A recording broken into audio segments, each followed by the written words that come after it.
Idag ska vi installera EnergyValve, men den här gången också difftrycksgivare på den här fastigheten. Och sen ska vi avgasa det och rengöra det. Och när vi är klara så ska vi gå 150 meter upp och ta en fastighet till. Nu kommer det snabba klippet efter det här.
Sådär, nu har vi anslutit den här anläggningen. Ducken är uppkopplad.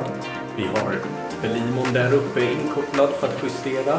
Och sen har vi difftrycksgivaren som går hela vägen till våran gateway som jag ska stänga igen. Och då har vi full kontroll på systemet och kan styra den fjärrstyrt och övervaka den.